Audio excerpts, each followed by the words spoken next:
Oh, sure. Yeah, yeah. I'm like the deck. Wait, the Steam Deck? Yeah, I don't know if I've got the deck nearby either though. Oh no.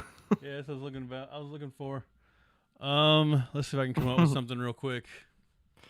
What was your favorite Halloween costume that you Ooh, had as a kid? I as a kid Or as an adult, or all maybe you, together. all together. Maybe you had a better one Okay, as an okay. adult. Probably I went as Assassin's Creed. I can't think of his name. The main character of Assassin's Creed, the first game.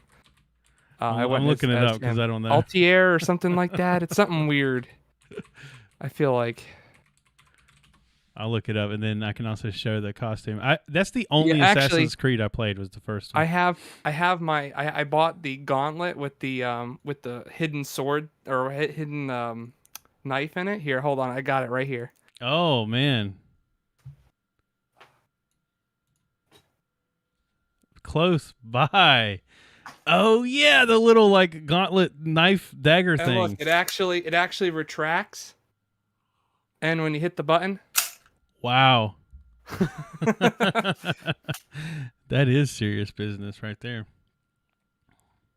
So did you make the whole like outfit with the oh yeah, I robes had the and whole outfit and the robes and everything. Yep. wow. I still have it somewhere. I just don't know where it is. I just keep that up on my lamp. It's just hanging there. I have everything on the walls, okay? I did Vacuums and knives. I didn't think about this close enough whenever I asked the question because I don't actually know if I have an answer for this.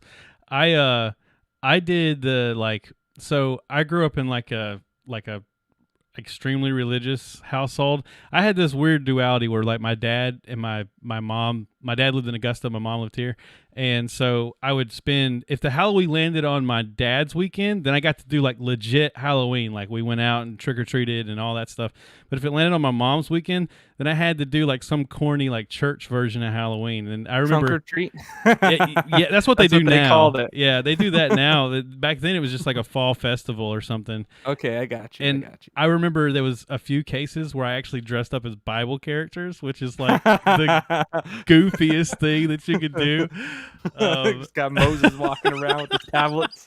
I was Gideon one year. I remember I was Gideon, and yeah, ridiculous stuff. But while I don't remember what I dressed up as, I do remember there was this one year that was just like the perfect, like I was the right age. It landed on my dad's weekend, and he lived in this neighborhood that like every single house had a kid, and we all like took pillowcases and went around the neighborhood and knocked on every single door in this neighborhood, and it was a huge neighborhood too, and we I want to say that our costumes were just like we just like went to the Dollar Tree and just like just bought, and we had like multiple masks so we could walk around the neighborhood multiple times.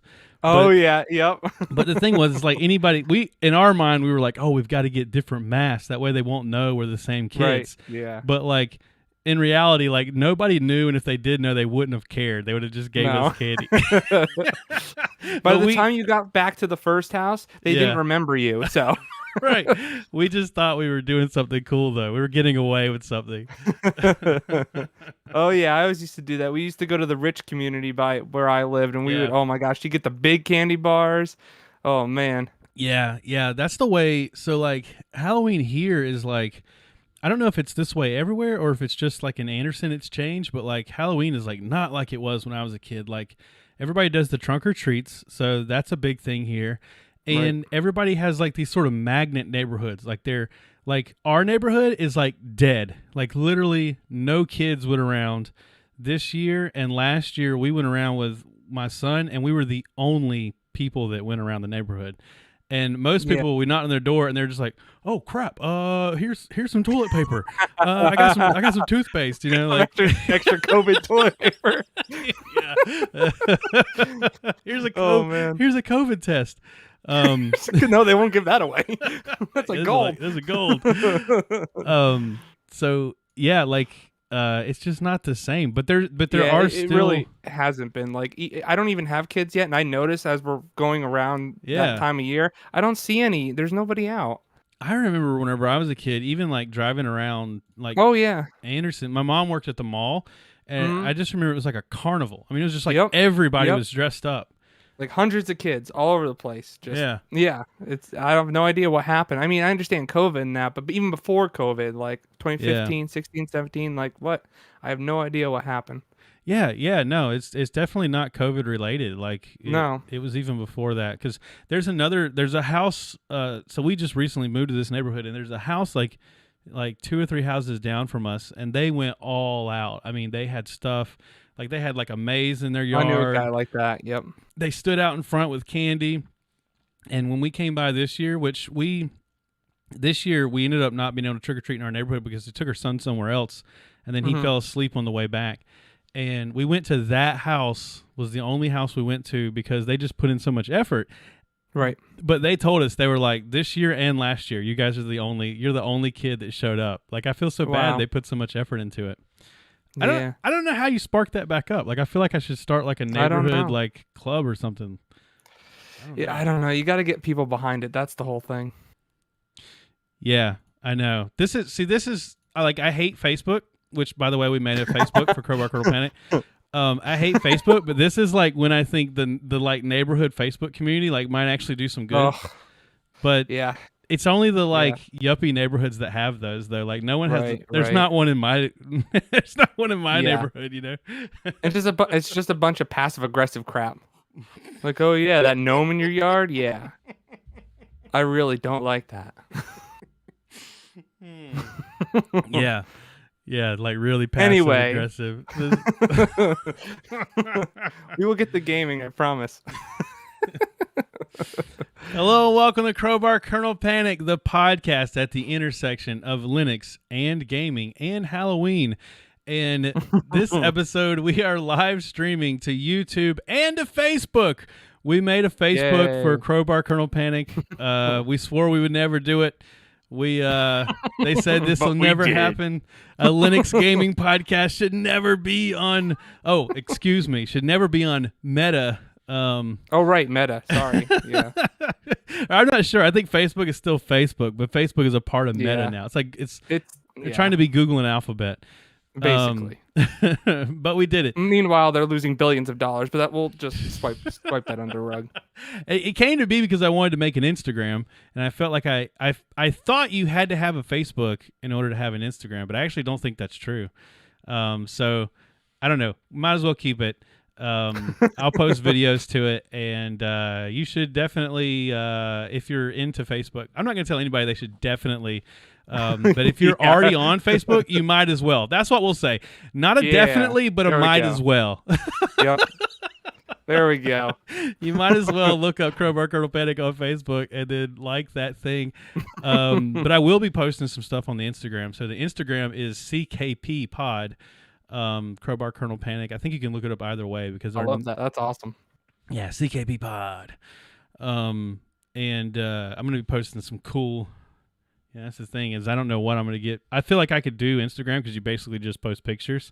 Yeah. But with our subject matter, like I don't know what I'm going to post, like a bunch of command lines or a bunch of, like I post. That's about it. That's another thing is I thought we should make a Twitch and I could live stream playing games on Linux, but like who cares? Like after the game loads, like who cares that it's on Linux? It might as well be Windows, right? Right, yeah. Like whether I'm playing Valheim on Windows or on Linux, just stream your process to get the game working.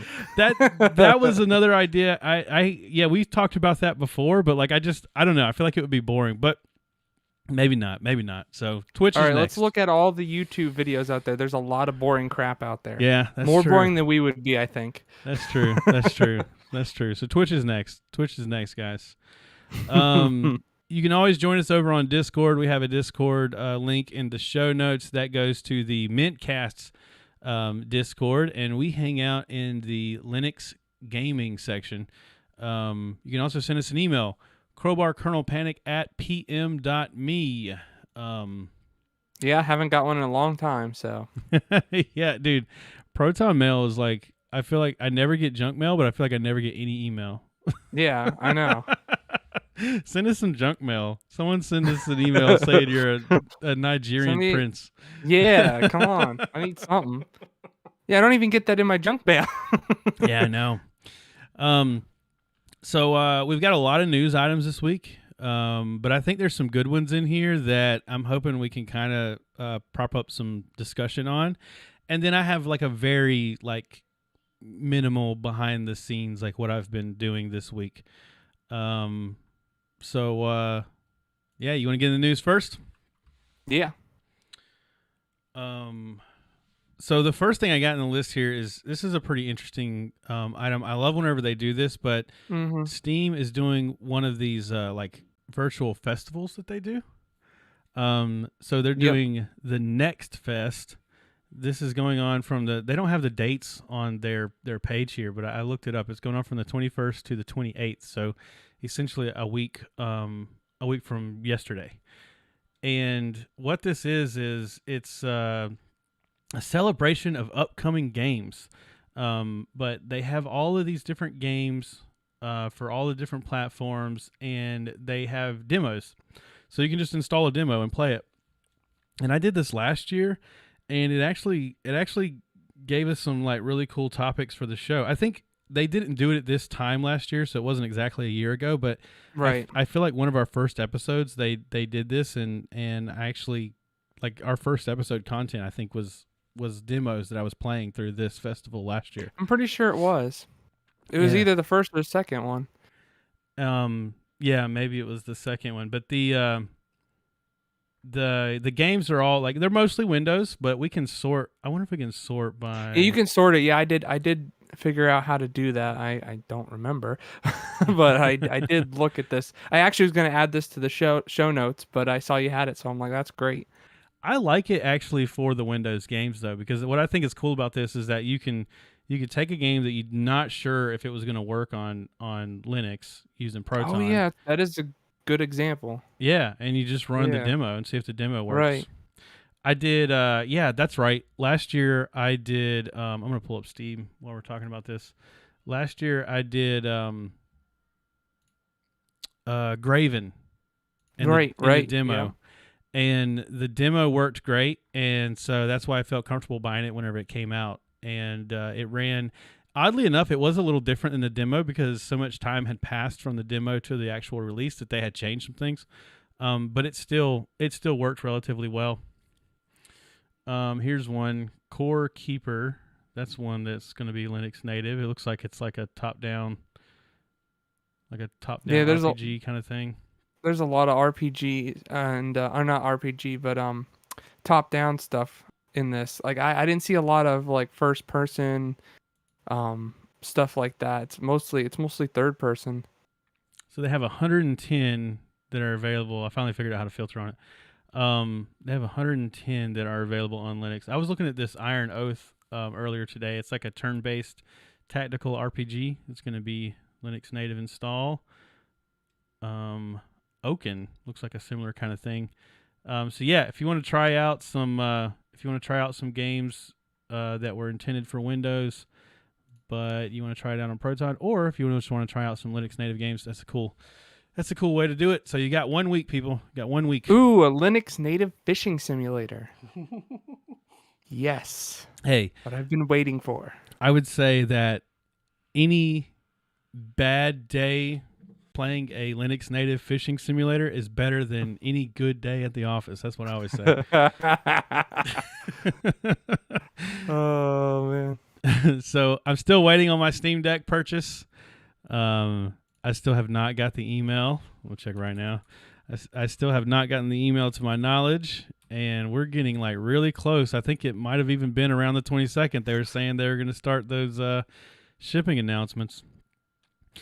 I'm guessing that it's still within some sort of like I'm in the first wave, but I'm guessing that even within that wave, there must be some sort of like tier list to it, or if they haven't there sent must it to be. anybody, I don't know. I don't know. I haven't heard of anything. Everyone I've heard of, and I follow a lot of people that have signed up for the Steam Deck, have not said they got the email yet.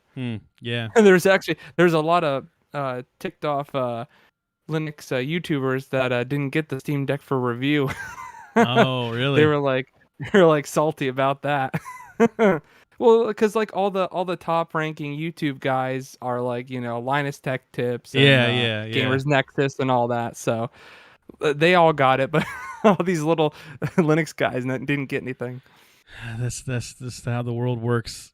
Yep. We're at the bottom of the totem pole. We're in the same totem pole, but we're at the bottom of the totem pole. We're not even on. Let me rephrase that.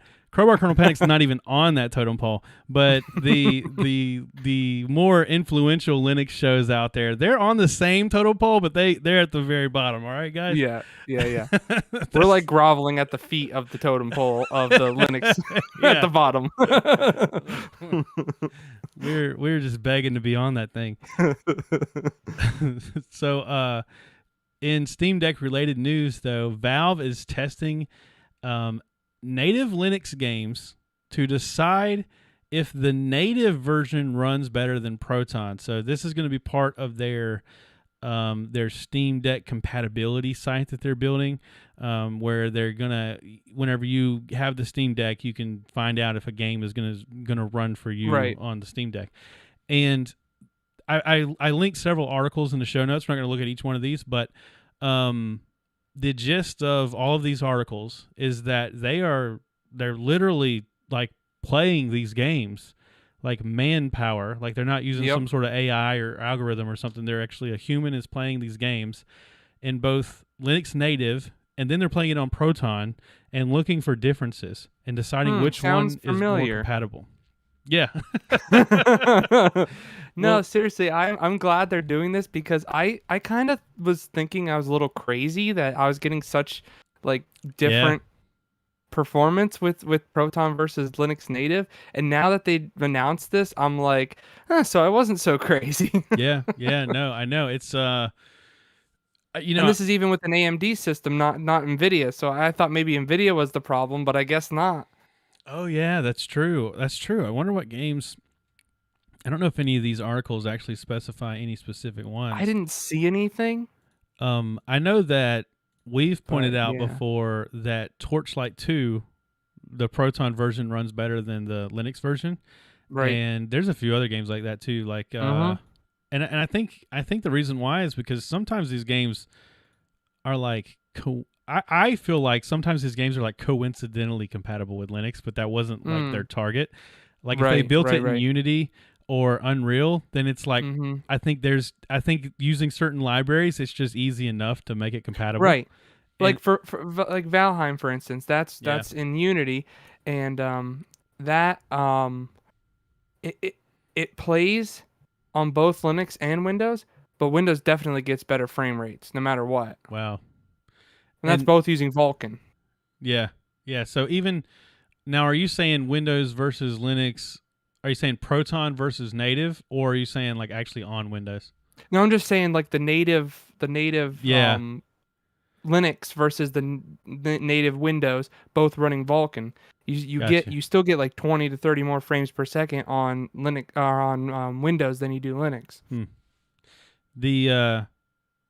I'll have to test that sometime, but I know there's lots of games like that. So but that's just one instance, yeah. So the question that this rose to my mind, and maybe I'm playing a little bit of devil's advocate here, I thought it was at least a good conversation, is could poor Linux native ports be slowing down the Linux compatibility process? So Steam is having to do this because they can't trust that the Linux native version of the game is going to be good enough for their Steam Deck. Right. And in turn, I mean, the Steam Deck is basically what we're doing on our desktop, playing games through Proton.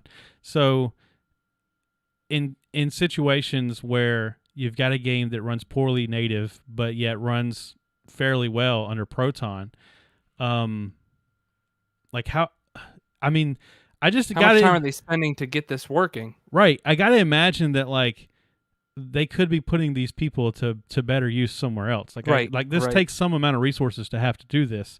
And unless they hired new people for this specific thing, and they still have the other people doing the other stuff, as long as they're not like delegating this to people that are already in the system, And I believe they did. Be the problem. And I believe they did. But that's still resources. Like that's yeah. Yeah, but you are right. I believe they did because we covered an article a few episodes ago where they were hiring for a That's similar right. process. That's Yeah. right. So they probably did hire a lot of people for that. Yeah. So I mean that's good. I'm glad these people have jobs doing something Yeah, freaking awesome. You get to I play know, these right? games and then like write notes on how they work. It's like gosh. Um but I don't know what Sounds familiar again. I know, really. Come on, Crowbar Crowbar Panic could have done this for free. We'd have done it for a sponsorship or something. So the question is though is like, all right, so A, are they wasting time by doing this? And is it just a shame that Linux natives are not just they're just not good enough that Valve can't trust that the native version is going to be better than the Proton version? And if that's true, if it were, I don't know that it's true in enough cases, but if it were true in enough cases, would it ever get to the point where we just say, screw having a Linux native version of anything? Just don't even try. Game Mhm. developers, develop your game for Windows and for Windows alone, and we'll continue to develop Proton and have Proton handle, making Right. it available on Linux. To be honest, I think that's been their strategy the whole time. Really? Mm-hmm. Because yes, they're doing this now, but that's because there already are Linux games and Yeah, they figure, okay, if we test these, that's a lot less work we're going to have to do if we don't have to do it at all. Like if the Linux native version works, that's a lot less work they're going to have to do with Proton. yeah. But I think that they've just been banking on that the whole time, that they're just going to have to use Proton with Windows games from the beginning. I think that's been Valve's plan the whole time, but I'm saying like if you were a Linux native game developer. Oh, if you're a developer, Yeah, yeah. Um, I played around with Unity, by the way. We talked a few episodes ago. I was all hot shot. Like I could totally do this. Like I could come on, I could do this. I did play around with it, and one, it's a lot more complicated than I thought. Two, I could totally do it. I could totally do this. Given it's just gonna take a lot more time than I thought originally. Um, but uh, but yeah, like so let's say I venture into that world, which I'm not. I don't have enough time to dedicate to that as a hobby. But if I were to say I'm going to become a game developer, I'm going to start making a game. And you know what? I want to do it for the Linux community. I want the Linux community playing my games. But looking at that concept, is it even worth me saying I'm going to make it Linux native, or do I just say I'm going to target Proton? Like am I going to make it as compatible with Proton as possible? And would that even yeah. have the same like gumption saying that, advertising that, or would I just be like a charlatan because it's like, well, you're not really making it native to Linux, you're just making it like native to Proton. Hmm. I don't know. Well, I mean, the way people talk about Proton, and I've heard people talk about Proton, they talk about it as if it were native to Linux. Like I haven't heard Mm-hmm. someone talk about Proton being like, "Oh, well, this isn't really a Linux game. It's just blah blah blah, whatever." I've never Yeah. heard anyone down it like that. They talk about Proton just as if it were straight native Linux. So, I don't think it would be a problem. Yeah. Well, I think that perception comes from Proton is tackling the problem from a different angle. So Right. there was a time where we wanted native Linux game developers because we knew that if they made their game targeting the Linux community, then it would be 100% compatible. Right. Versus if it was targeting Windows and we were using crossover. Was it crossover? What was the wine developed Yeah, crossover is the crossover? is Yeah, the and yeah, you're using some kind of tool like that, and it was like you're getting like 90% there, or maybe right. in best case scenario, you're really getting like 70% there in most cases, Right. and so that's why we like really push for that. But Proton's getting so close that I just feel like Mhm. I feel like the market should just be pushing for like our game is compatible on Proton. Yeah. Um, hmm. I don't know. I find it funny that way back when Witcher 2 came out, Mm-hmm. everyone was going nuts over the fact that they used wine to get it to work on Linux. Oh yeah, Everyone yeah. was blowing up about that. I mean, they were like outraged. Yeah, I mean, yes, it was crappy. It didn't work right at first. Now it works fine. I have tested it, but oh, that's and interesting. now it's like Proton comes out of nowhere, and they're like, yes, yes, praise Valve, yes. I'm like, Yeah, what but about like 10 years ago, but or again, whatever? I see the difference though. I see the difference is Proton is a tool that's used to overcome the companies that didn't that the companies that took Linux for granted. You're not Mhm. praising them. You're praising the tool that you're using to overcome those. Okay. You know what I mean? That's the difference. Yeah, no, I see what you're saying because anyone can use this. It's not like you have to go to get wine and all this crap. It's all there. You just have to plug it in and make sure everything translates correctly. I get that. Right. But but another thing is too is that happened in a time period where Proton didn't exist, and Yes. that compatibility, like that level of compatibility, and I'm talking about it like it's perfect. I know it's not perfect, but it's I've been strictly a Linux gamer for so long that like what we have today is like nothing compared to what it used to be, and like I can Oh just yeah. see maybe I have rose tinted goggles, right? But like that Witcher 2 drama happened in a time period where this level of compatibility didn't exist, and I'm wondering if Witcher 2 had come out today and they said, "Hey, we just don't have the team to do a full rebuild. Our situation, it would take so much work, but here's what we're going to do. We're going to make sure it's as compatible as humanly possible for Proton, and that works out great for both of us because Linux desktop gamers will be happy, and we can also push to the Steam Deck." I think that today, and also, and if I remember correctly, they didn't really have that much of a transparent response to it. But I think that if they Mhm. had shown that transparency and it happened in a time like now where we have Right. Proton, it would have been received a whole lot differently than it was Oh back yeah. then. You know? Yeah, I feel like let's say Witcher 4. Okay, let's say Witcher 4. Yeah. They're like, well, they're not going to announce, "Oh, we're making it compatible with Proton," or I shouldn't say building it with Proton or whatever. They're going to say, "Okay, we're releasing it for Windows. It's going to be Windows only, but you can also use it with Proton." Yeah. That's what they're not going to like advertise it as, "Oh, Proton," blah blah blah, but Yeah. they're just going to be like, "Oh, by the way," and I feel that is going to be fine. That they're not going to have any problem with saying that now. But that's where I hope that the world changes because if the Steam Deck takes off to the level that I hope it will, not that Yeah. I believe it will, but that I'm hopeful that it will, um, then there will come a time where games will advertise the fact that it's available for Proton Right. because they want you to feel like, well, I have this Steam Deck and I want to know if I can play this game on it, you know? Right. Exactly. So there Yeah. could come a time where exactly what we're talking about is what's going to happen. And so my question is from this article is is that good enough? Like, do we as Linux gamers just decide that we're living in that world now? The target no more is for companies to build games directly for Linux, but that we have such a good tool that we don't even care anymore. You know, Right. that is the Well, question. the biggest problem with Proton is that it's Steam only and Valve only. So that Yeah, if there's a yeah. game that's Well, not involved in Steam, you then I mean, I guess you probably could get it working outside of Steam. Yeah, you can with Lutris. Lutris has options to use whatever Proton packages you Okay. have installed. You can use on Lutris. See, I haven't Um, tried that. I haven't tried actually. yeah, I've done it. You know what? I should try that with Guild Wars 2 because that's one of the only games that I have that I don't install with Steam. Yeah, So I should give that a shot. I never even thought of it, but and it's in my I only used it for like World of Warcraft back in the day. I, hmm I think I used Proton. but that's Um, yeah, that's the perfect example of a game that you yeah, could it's not use available on outside of Steam. Yeah, right. Yeah. Okay.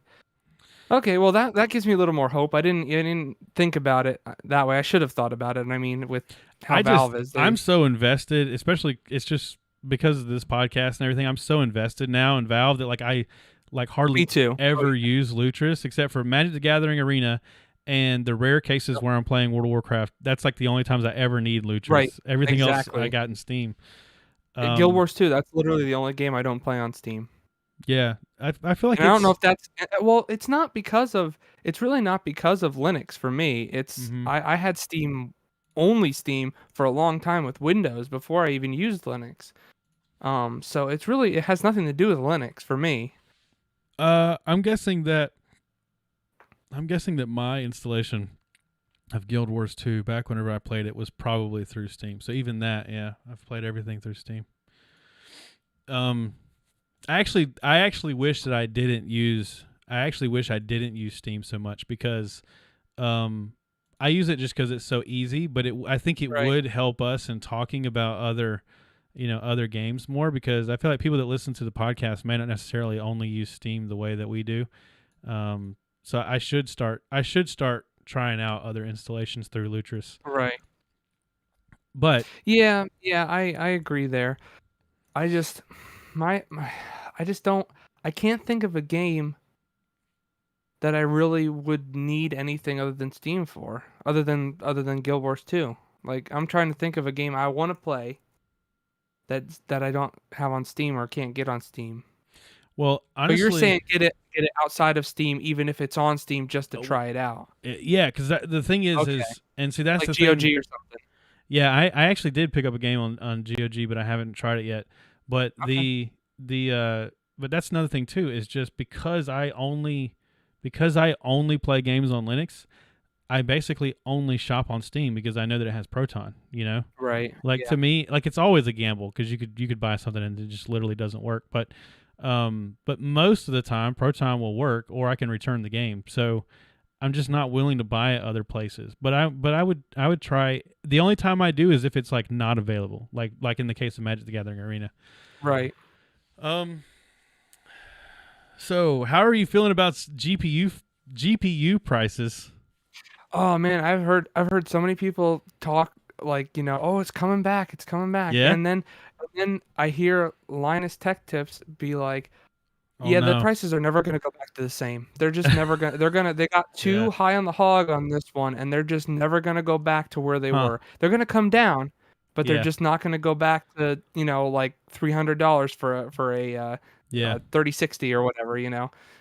I think there's some truth to be said about that. Yeah. So basically, TechSpot. I've been following the GPU pricing on TechSpot because every month they release an article where they Mhm. basically review the top pricing. Right.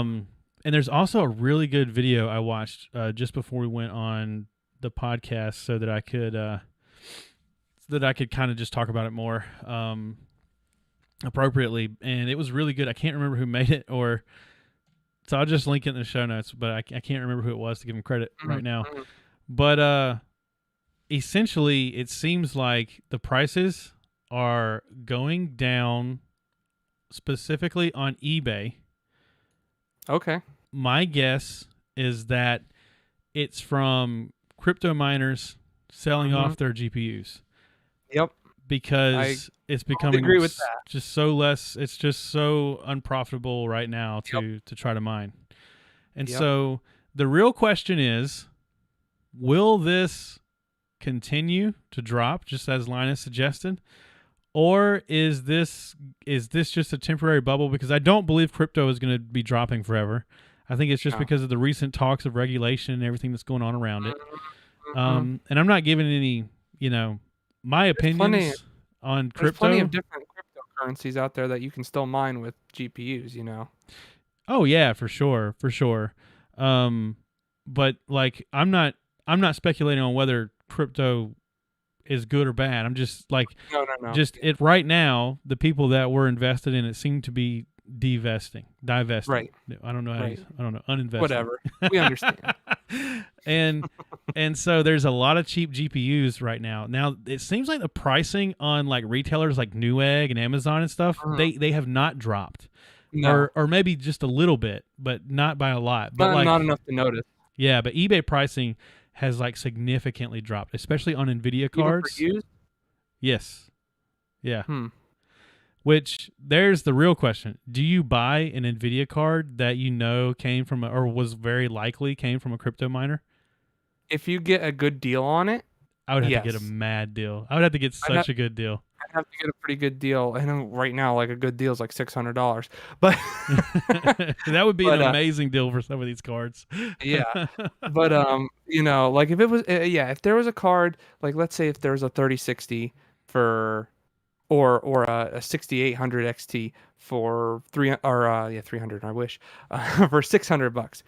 Yeah. That seems enticing right now at this point in time, even if it was used for mining, because gaming you're not gonna tax it as much, and not only that, but the cores that it's using for the GPU mining are not the same. That it's using more of the CUDA cores, I believe. Hmm. Don't quote me on that, Well, that's but why. Yeah, I mean that's why the Nvidia cards are the ones that you're seeing the crazy price drops on eBay. And right, it's because that's what the crypto miners were using, or at least that's right. from afar. I haven't looked into crypto mining since like Oh yeah, 2009 or something, right. or Agreed. Same whenever here. it was. It was a long time ago. Yeah. But yeah, I actually this sparked my interest because I do want to get a new GPU, but I don't want to play the crazy prices that are going on right now, and I don't need No. I don't need a 3090. You know what I mean? Like I don't need No. like the top of the line card. And I'm actually thinking about switching from Nvidia to Radeon because of Mm-hmm. being a 100% Linux gamer. I feel like that's just the way to go. Yep. And so I was looking at the 6700s. So the 66, 67, and 6800s seem to be like the best price drop, although they're still expensive. You can get a 6700 for like $700, $600 in some cases on eBay. That's not too bad. Yeah, it's not too bad. I mean, that's and and the 6700 is a significant upgrade from my 1060. Yeah. But the 66 and the 65, while they're a lot Yeah. cheaper, are not as big of an upgrade. I would go for the 67 because that's gonna be like a 3060 competitor, Mm-hmm. and that's gonna be a direct upgrade for you from Yeah. your 1060. Yeah, as a matter of fact, I think the 66 is actually less RAM. I actually think it might be a downgrade from what I have. Yeah. How much RAM does yours have? 8? Or the 6500 is a 4 gig card, I believe. Mine's 6. Mine's a 6 Yours gig is card. 6. Okay. But the 6700 is a 8 gig card, I think.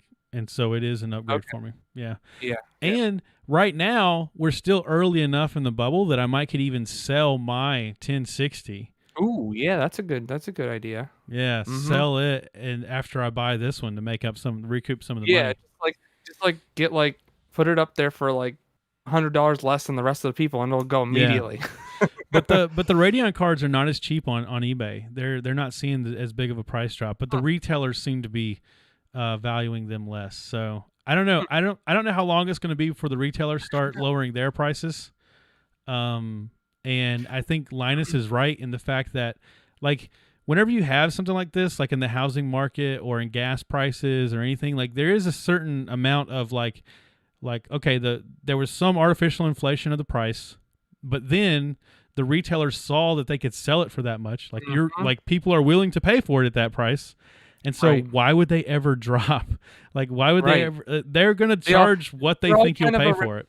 they're all kind of around this table looking at each other and just kind of like not saying anything, like Yeah. shaking their heads at each other. Mhm. Mhm. Right, yeah. Mhm.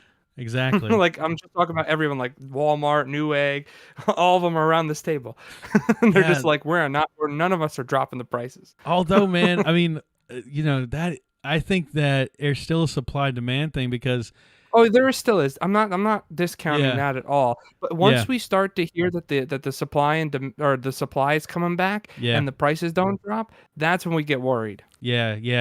Because I think that if Newegg knew that they know that everybody's been sitting on their hands buying graphics cards forever because of everything that's been going on in the world, and if they knew that they were sitting on some stockpile of Yep. graphics cards and they could cut the competitor by $300 or $400 and everybody would go to them and buy every one they have, they would definitely do it. But they can't do that because they don't Right. have the supply for it. Yeah. Right. Exactly. So that's ultimately when we'll finally see the real price drop. Yep.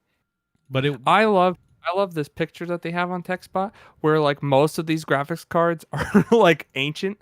yeah yeah. So, oh my gosh, it's pretty bad. Let's see, which one are you looking at? I'm scrolling through now.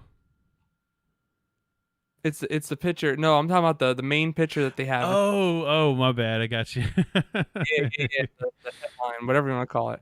Like most of these are like pretty old. Yeah, really. Most of them have DVI ports. Some of them have VGA ports. It's Yeah. XFX right here. Yep. It's just funny. It's just funny looking at all these cards and it's like, oh, they're dropping. Okay. What are all these doing here? Well, so I don't know what to recommend people to do. You think you should still be waiting? What's the scenario where you buy a card, new graphics card today? What do you think? Like I said, if you can pick one up that's like everywhere else it's going for like 1,000 and you can get it for 600 or Yeah, maybe even 700 at that point, I would say go for it, even if it's used. If you really want a GPU like right now. yeah. I think if you But don't have one and you don't mind getting Nvidia, then I would look on eBay yeah, right, for an exactly. Nvidia Exactly. card. Yeah. But if you're not Do comfortable not buying from eBay, which I don't know that Mhm. I'm comfortable buying from eBay for something that expensive Yeah, because it's sketchy. yeah, but there's a lot of people that do, and I have bought used computer hardware before, and it's worked out good for me every time. But just that's a lot of money to spend without like any Mhm. kind of retail warranty or anything.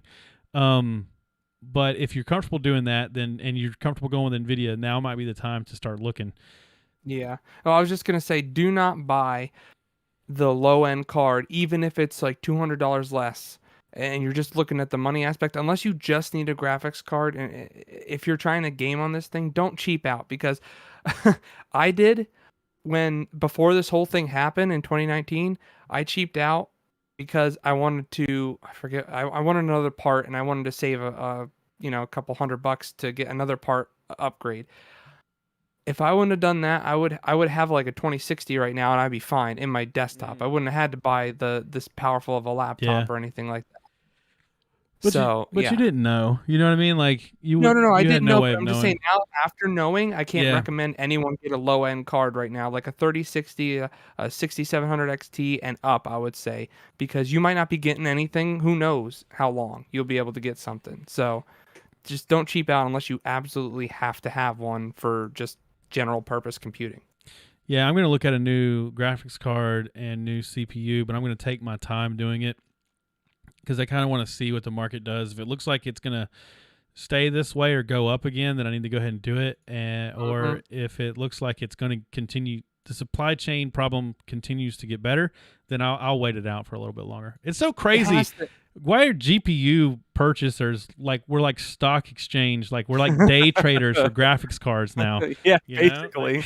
the Nvidia 1060s are dropping while the 350s are so crazy. It's ridiculous. Someone should do that. Someone should make a stock website for GPUs. Oh, I'm That'd be sure. amazing. I'm sure There that probably is. exists. I'm Yeah. sure there is. Yeah. Anytime. GPU Okay, let me price let me just ticker. tell, Let's let me see. just let me just tell you something about my ideas. Anytime I have an idea, it's already been done. Yeah. So if I say it on the show, look it up because it's been done. I looked it up. Actually, I don't. I thought this would be easy to find. I'm just finding stuff I'm about sure the. there's something. There has to be somebody somewhere that has I'm just done seeing this stuff about stock prices for Nvidia. for Nvidia. Yeah. Oh man. um. So, are we gonna move on to NFTs? Yeah. So this is a wild story. Well, I guess it's not quite as wild. It's a tale as old as time. Um, hackers steal 1.7 million. Actually, that amount is varied depending on what article you're reading. And I'll explain why in just a minute. But they hackers steal $1.7 million worth of NFTs from Opensea customers. I have a few articles here about it, but the gist of them, OpenSea says, okay, I'm going back and forth on what OpenSea says versus what I've seen other people report. But it seems like a bunch of OpenSea users got hit with a phishing email of some kind. Right. But That's what I thought of. yeah, I think that's all it was. I think that's essentially what happened. But the crazy thing is that the phishing email was more sophisticated than just like, oh, they made a fake website and then you try to log in and they steal your login details. And I'm basing this off of a tweet by someone from Opensea, and I don't have the exact tweet, but they said that Opensea did not get hacked. Their site was not hacked, but that a service that's commonly used for NFT transactions was somehow exploited, like the API of this service or some part of this service that's widely... I got the impression that it was widely used beyond just OpenSea, but I don't really know. And this phishing email somehow used that service to steal people's NFTs. And these hackers, I even saw one video that I watched before coming on. They even showed the email and went through it, and it was basically like an email saying like, hey, you have until such and such date to migrate your NFTs to this other service, and if you do it during this time period, you don't have to pay any fees for it. Otherwise, after that, you're gonna have to pay a fee, yada yada yada. Well, then whenever you use the link in the email, it's using this API exploit of some kind that then in turn somehow steals their NFTs. And Ouch. The reason why they're saying that there's a variation between 1.7 million and some articles say $200 million worth of NFTs. The reason why there's that big of a variance is because the hackers actually stole NFTs and then sold them right away, and they made $1.7 million in Ethereum in the ones that they were able to sell. But the speculation on the total amount stolen was 200 million. Wow. Holy crap. Yeah, that's so wild. And so when I first read the article, I didn't realize they had sold them. I thought about like, it's not like stealing Bitcoin where you steal Bitcoin and then you use it to purchase things, or I don't know what you... Right, you have money. You have money. You have something that you can sell. It's like someone robs Walmart, you have something that you resell to a pawn shop or something. Like, how do they resell these NFTs? I have no freaking idea. Like, there must be a black market for NFTs. There's some black market blockchains out there. Yeah, that's the thing, is like, how do they sell it? If all the sales and transactions have to go through the blockchain, then how do they do this? I have no freaking clue, man. Yeah, I guess they just did it in broad daylight, and they just did it so quickly that they were able to do it before they got caught or something. Yeah, that makes sense, I guess. It's so wild to me. Don't even try to get me started on how the freaking blockchain works, because I still don't quite. I get a general idea of how it works. Once it's written, it can't be changed, but that's all I get. So I can tell you how I describe it to people, but I don't know how. This is a good description for like non-techie people, but I'm sure there's people listening that are like totally into crypto and blockchain, and be like, "You are completely wrong about that." This Disclosure: we're not a crypto podcast. Yeah, we're not at all a crypto podcast. And my opinion on crypto has like drastically changed over the course of the last year. Over the course of the last 6 months, my opinion's changed a lot. So the way I describe it is, whenever you go to CVS, you buy a pack of gum. The register at the CVS verifies that transaction. You give the person cash. They print out a receipt and they hand it to you. You leave with your pack of gum. In the crypto world, in the blockchain world, it's like if every pack of gum that was sold on every CVS all across the nation shared one cash register. They're all going through this one machine that does all the transaction. That's actually a pretty good description. And they all verify, all the cash registers across the entire nation all verify together that your purchase of the pack of gum was a legitimate purchase. Yeah.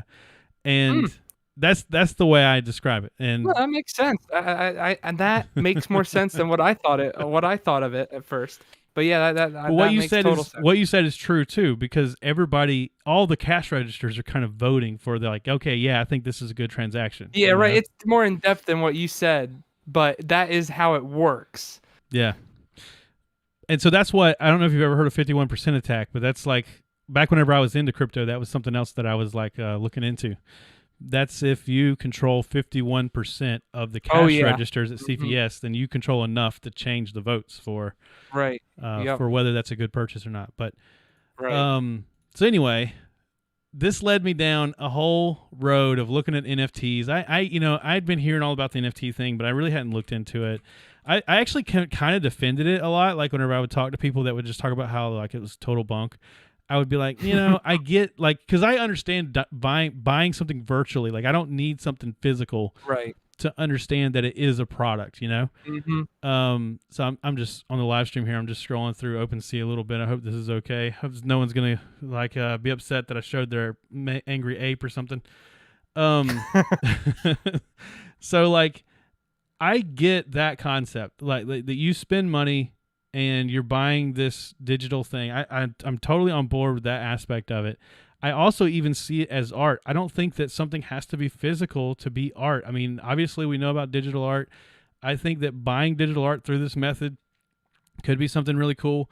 But the thing is like you're not, if you were buying something that was somehow encrypted to the blockchain and could only be decrypted and viewed like through some key or something, then that would be one thing. Right. But like you're just buying like a folder with a JPEG in it essentially, and that folder was delivered to you through this mechanism. Like exactly. The whole blockchain into NFT thing is really a delivery mechanism. It's not the product, No. And I don't know. That's the aspect. It never made sense to me. Once I heard a couple people talk about it, I was just like, why? Yeah, it's so wild. I think where it would be extremely useful is buying and selling like footage, like but not at these absorbent prices. But I know that like in working on video projects, sometimes you're like, I need some B-roll that I didn't shoot, so I'm gonna go buy it from like this website or whatever. Right. Those websites, I think that the aspect of, okay, we're selling you this video file, and you can use it in whatever project you have. As a matter of fact, anybody can buy this video file. You can even resell it, but in doing so, I get some sort of cut of that sale or whatever.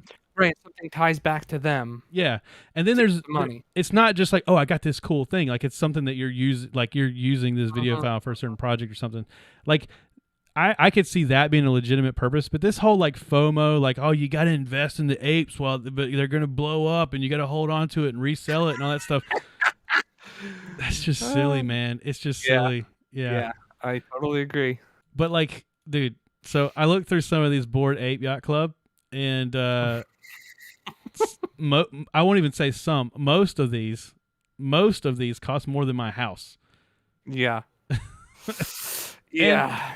And it's just an image. I could click on this and right click on it and say save image as right now. The website doesn't even But you don't own the blockchain it. original. It's so crazy. And I even get that. I even get that owning the original of something is valuable. I get that. But how do you know it's the original? Right. Yeah. Exactly. Yeah, if there was some sort of cryptographic something that was in the image that you could like, somehow decipher through a computer program of some sort, fine, great, because then you can verify that is your image that is the original.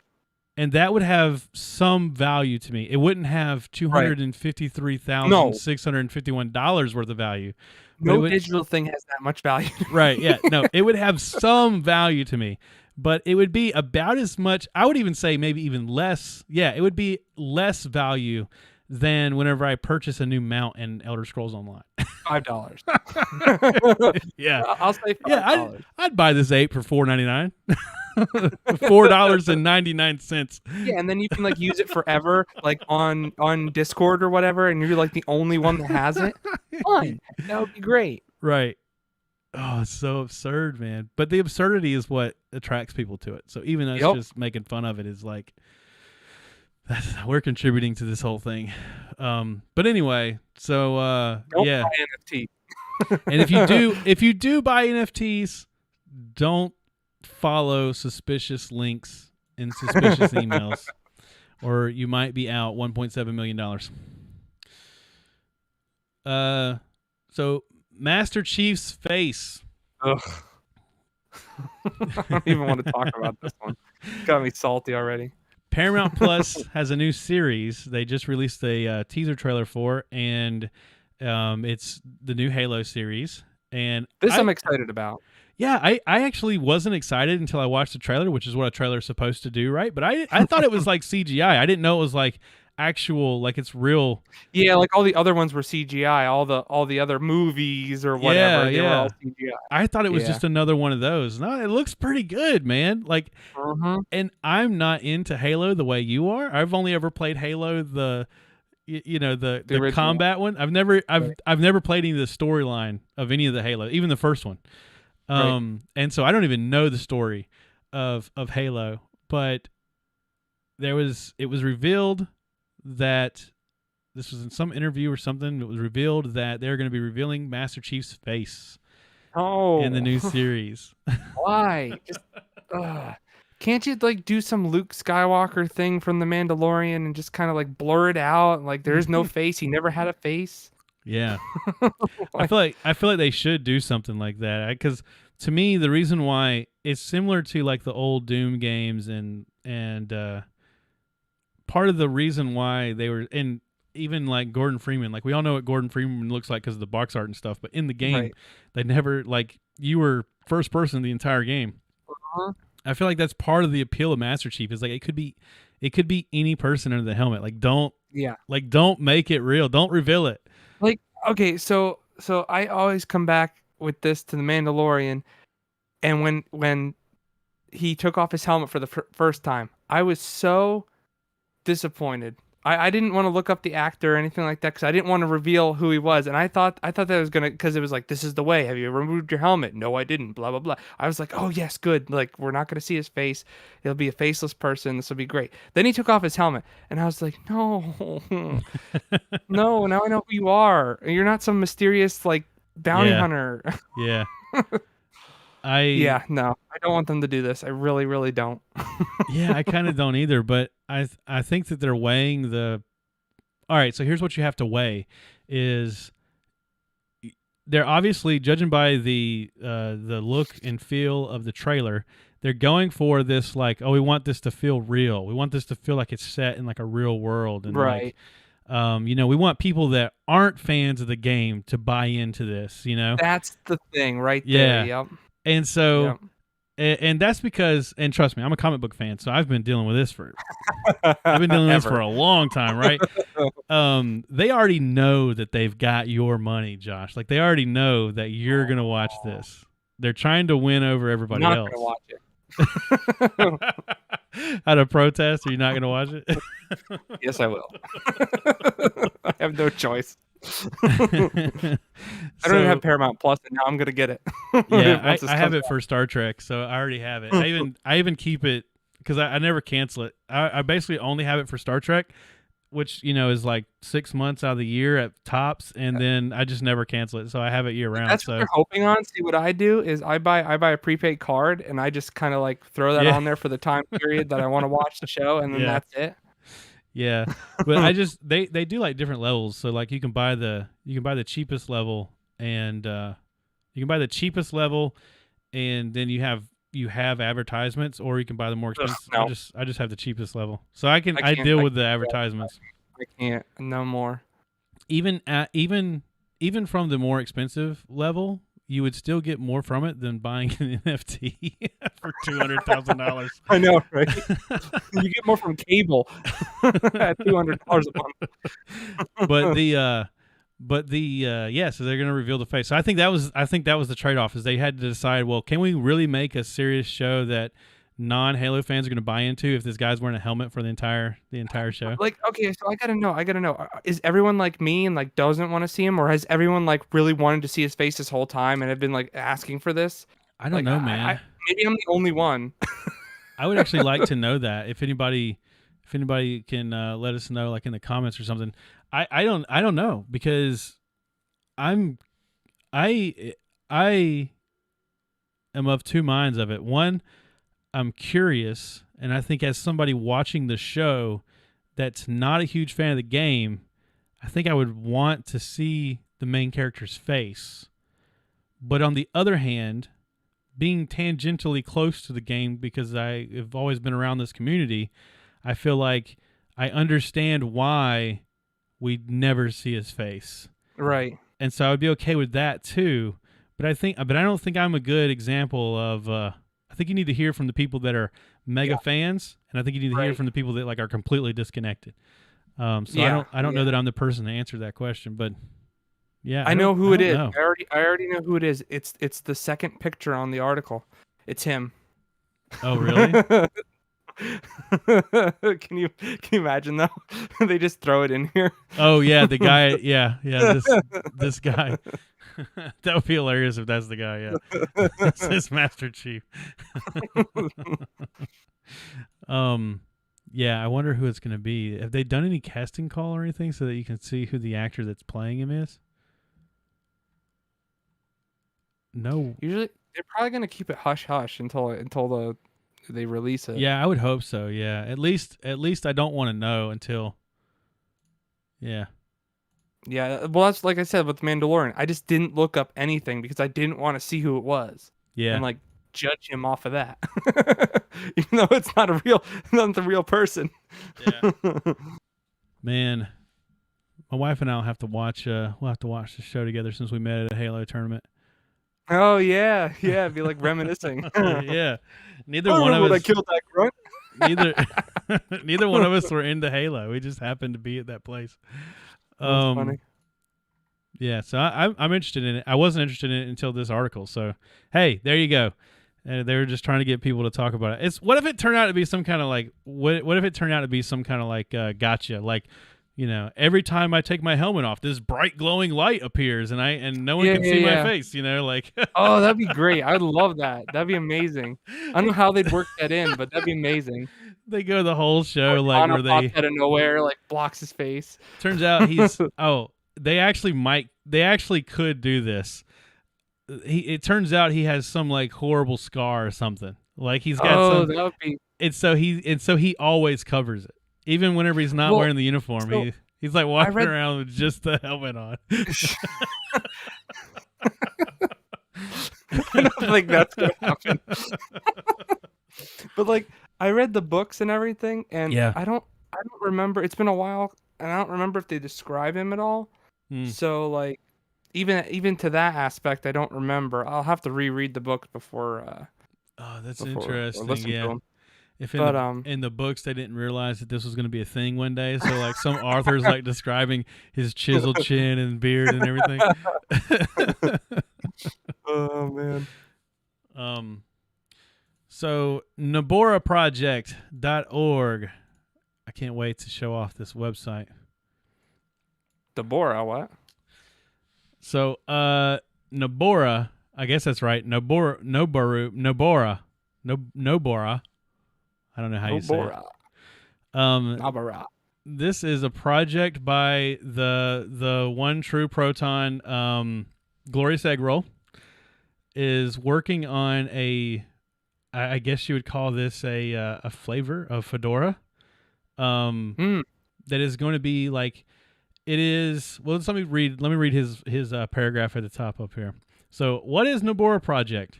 The Nobara Project, to put it simply, is Fedora Linux with user-friendly fixes added to it. Fedora is a very good workstation OS. However, anything involving any kind of third-party or proprietary packages is usually absent from a fresh install. The documentation for getting these installed is additionally lacking. A typical point and click user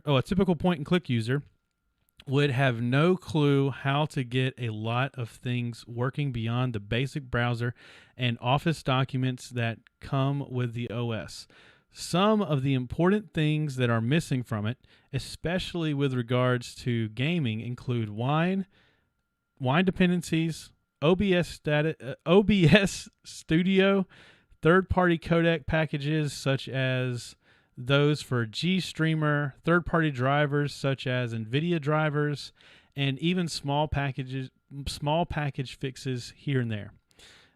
So this project aims to be a way to basically pre-package or pre-put together a more user-friendly, out-of-the-box experience for Fedora users, especially users like you and I that focus on gaming, OBS, Steam Proton.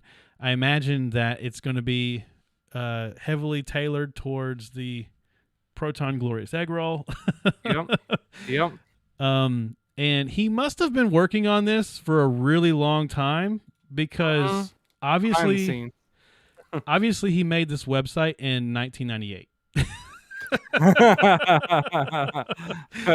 I stole that joke from somewhere else. But yeah, so he says this is a temporary placeholder, he says at the top of the site. So he's planning on doing something else. But yeah, he has a huge list here. I guess I should put this back on this screen. He has a huge list here of different libraries and dependencies that he would include, including things for GStreamer and the wine dependency hell. Mhm. I really want to try this when it comes out because this is right up my alley. Yeah. This is exactly my description of using Fedora. Is I really liked it a lot, but I felt like it was more work to get to the point where I just install Linux Mint and there's not to get from a basic install to where I want it to be to run games and things. It was way more work on Fedora, even though I like Fedora more, which is Right. so I'm really interested in this project. Yeah, no, me too. This is interesting. Oh, here it says the Kickstart files and instructions for building the ISO Yep. yourself should you decide you want to do so can be found below. Interesting. I didn't even know he had anything. Yeah, so he has a Kickstart. Yeah.